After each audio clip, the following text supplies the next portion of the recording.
LH발 부동산 투기 의혹으로 온 나라가 벌집을 쑤셔넣은 듯 소란스럽습니다.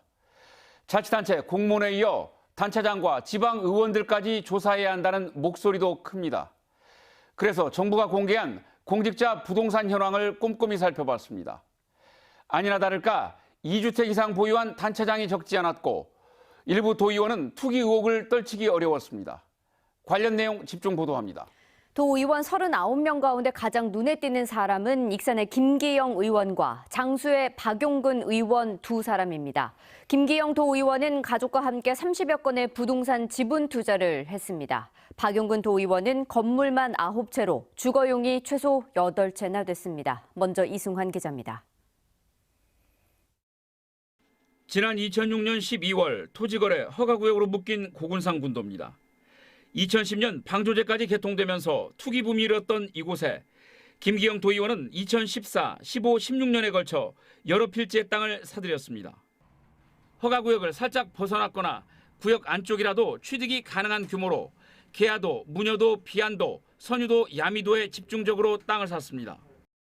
전일 경우에 500제곱미터 이상은 허가를 맡아야 되고 500제곱미터 밑에는 허가를 안 맡아도 돼요. 그냥 실거래 신고를 하면 돼요.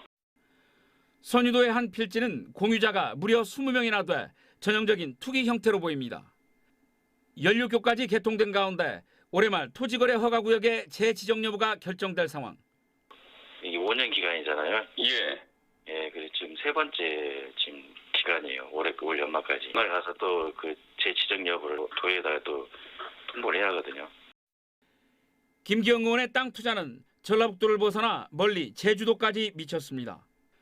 제주도 한경면 고산리와 판포리에 집중된 투자는 김 의원의 아내뿐만 아니라 당시 10대였던 두 딸까지 동원됐습니다. 눈여겨볼 대목은 여기서도 가족들이 철저히 지분을 나눠 가졌다는 겁니다. 세 필지의 땅은 본인과 배우자가 적게는 10분의 1에서 많게는 4분의 1씩 소유했고 판포리 2504-1번지 땅은 네 가족이 지분을 갖고 있습니다. 세무사가 본업인 김 의원이 전공을 살려 양도세를 낮추기 위한 절세 전략으로 해석됩니다.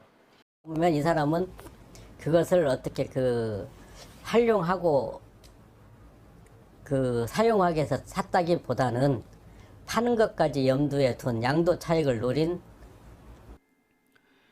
실제로 제주도 한경면은 2016년 한 해에만 공시지가가 40%나 올라 중국 자본까지 몰렸던 제주에서도 두 번째로 높은 상승률을 기록했습니다. 김 의원은 자신이 산 건 대부분 100평 미만의 작은 땅으로 여유가 있을 때 조금씩 샀고 맞벌이여서 아내와 공유했다고 설명했습니다. 제주도는 노년 대비용이라고 말했습니다. 순수한 마음으로 나중에 혹시 노년에 제주도에다가 혹시 이렇게 좀 가보면 어떨까 하는 친구와 그런 마음으로 샀었는데. 김 의원의 땅 사랑이 남다르다면 박용근 의원은 건물 투자가 눈에 띕니다.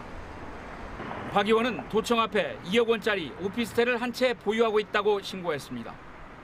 전주 중화선동에는 5억 원짜리 연립, 호성동에는 배우자 명의의 아파트도 있습니다.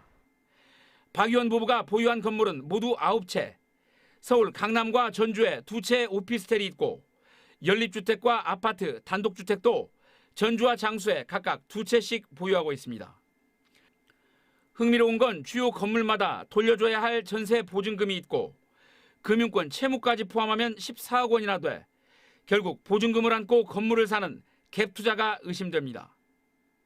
전형적인 부동산 임대업 등록을 하고 갭 투자를 한 그런 전형적인 예죠.